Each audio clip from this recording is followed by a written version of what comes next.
Welcome back. Thank you for being here today. What are we talking about today? I want to get a channeled message for you. That's what I'm feeling. I'm feeling like there's some divine energy that's coming through. I'm looking across an entire green field. As you can see, I'm surrounded by green. An entire green field. And here, there is one white, beautiful flower popping up. So synchronicities, if flowers or the color white or even a white flower is significant to you, then take this as your sign. This is a message for you, because this is really saying that you are that one white flower. I don't know if you've ever heard, hello puppy, hello puppy. I don't know if you've ever heard Eckhart Tolle talk about beauty or talk about flowers, but what he says, which is really it's really interesting, is he says that flowers are the enlightenment of the plant world, right? So for like eons and eons, there was all these kinds of plants on the earth, right? Before humans were ever even here, there was plants.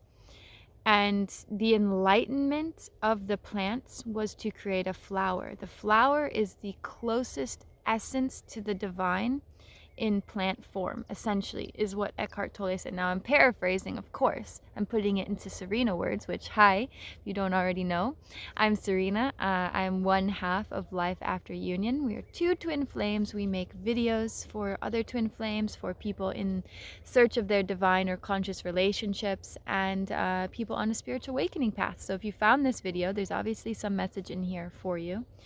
What that is, only we will know when we hear it, because you'll feel that resonance in your body as the truth that you are remembering in this moment.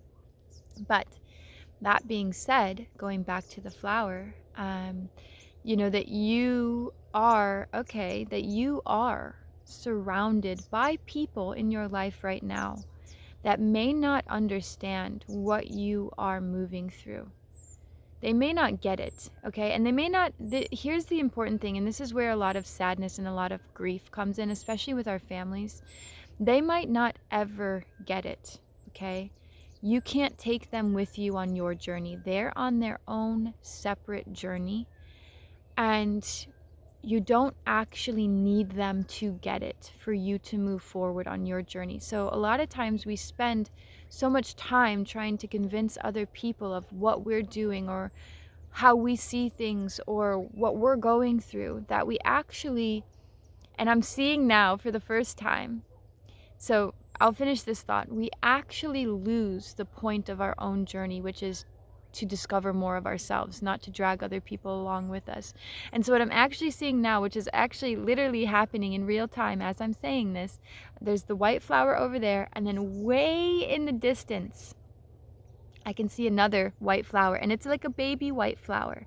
So it's not fully in bloom yet. And so what this is telling me is that you are the one that's fully in bloom. You're closer to me, right? So like you're the one watching this, listening to this.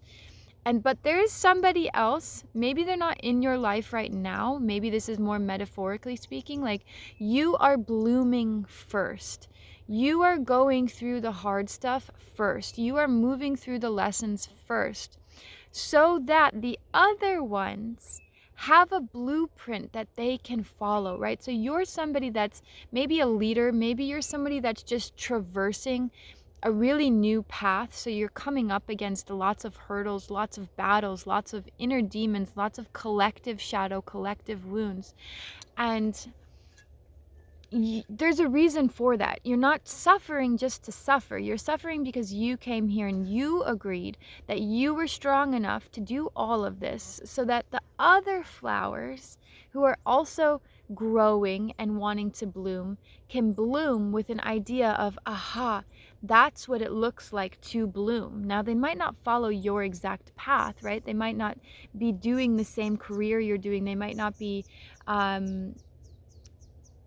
interested in the same things you're interested in, but it's your blooming that matters. It's you stepping into your dharma, your power. that is what you're mirroring to other people. That is what you're creating a blueprint for. This is what it looks like to own yourself, to own your power. And other people are going to look up to that. Now, how they get there, that is their own path, right? So you're not showing people how to get to somewhere.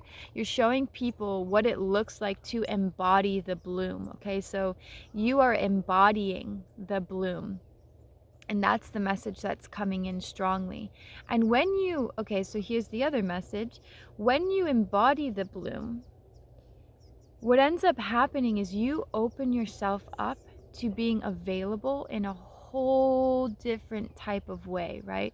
You used to be concerned because you were always available to people, right? Or people were always coming to you, telling you their stories or sharing things with you.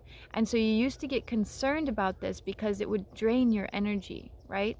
And so what's really amazing about the flower is when it blooms, everything can feed off of it and it doesn't lose anything, right? Like it's not suffering, it's not losing anything. It's still just as beautiful, it's still just as divine, and things come naturally to it, not out of wounding or out of programming, but out of beauty, out of joy, out of purpose.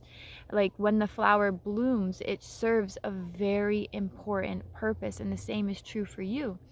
Now that you are in that place, you have bloomed, or you are blooming, you're serving a very important purpose. And that the honeybees are going to come, the hummingbirds are going to come, like everything's going to come to you. And that's the abundance also, is like you have to bloom first, right?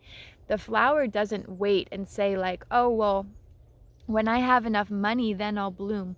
When I have enough views on social media, then I'll bloom. No, it's like the flower, it just blooms. It knows when the conditions are ripe for it, and it just goes for it. It doesn't create all these little stories around its blooming. It literally says, no, like, I'm ready to bloom. The conditions are ripe. The sun is shining. I have enough water. I have everything I need within me, right? It carries all of its nutrients within itself in order to bloom.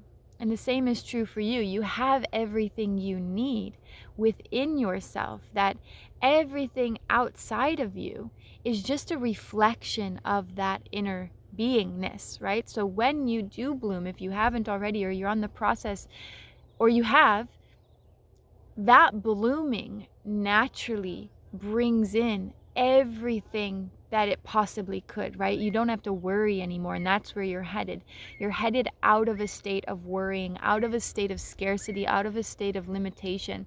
And you're like, I don't even care anymore what I have or don't have. I'm just going to bloom because I'm beautiful, because it feels good, because it's natural, right? Because it's natural. It's so natural to evolve. It's so natural to evolve. And your blooming is obviously a representation of that. It's a reflection of that. And so this message that's coming through for you today is just a reminder to let go of the outside world and what you think you need to be complete, because you already are. Even in what you perceive as lack, or, not wholeness. Something was happening to me the other day. What was it? I was doing something. Oh, I had a thorn. I had a thorn in my foot. It's funny because there's that old, it's the old story of like the lion with the thorn in the foot. And I'm a Leo, so I always find it funny when I get a sliver or something, because it's like that old story. But I had a thorn in my foot, and I was contemplating like, oh, it hurts to walk, and now I can't do this, or it's gonna hurt to do this. And then I was like, wait, Serena, okay, really? Like, you are whole and complete even with this thorn in your foot. And so this is a reminder for you as well, is that whatever lack you perceive yourself as having, or whatever burdens you perceive yourself as having, like, you are whole even with that thing, right? Like, it's not like, oh, I have to get rid of this, or I have to change this about myself in order to be whole. No, it's like you already are whole with that. And that could be there or that could not be there, and you will still be whole. Whatever changes within us or around us or without us, we're still whole. It doesn't change the essential nature of who we really are. So I think that's also really important to contemplate and consider as you're moving through your journey, is to remember just in every single moment, whether you're scared, you're whole still. Whether you're sad, you're still whole when you're sad, you know? And I think we relate wholeness to having this perfect experience, or we relate wholeness to happiness, wholeness to feeling fulfilled. But it's not that. Wholeness is just your natural state, your natural beingness. And it's actually you recognizing that in the moments where you don't feel that, that connects you back to your essential nature. So I hope this message found you at the exact right place, at the exact right time. I know that it has, because that is my intention for this video, is that that will happen. So thank you so much for being here today. I'm sending you lots and lots of love wherever you are. Comment down below and just let me know where you're coming from, who you are. Thank you for being here. If you're looking for more support, check the links, and we'll see you in the next video. Big love.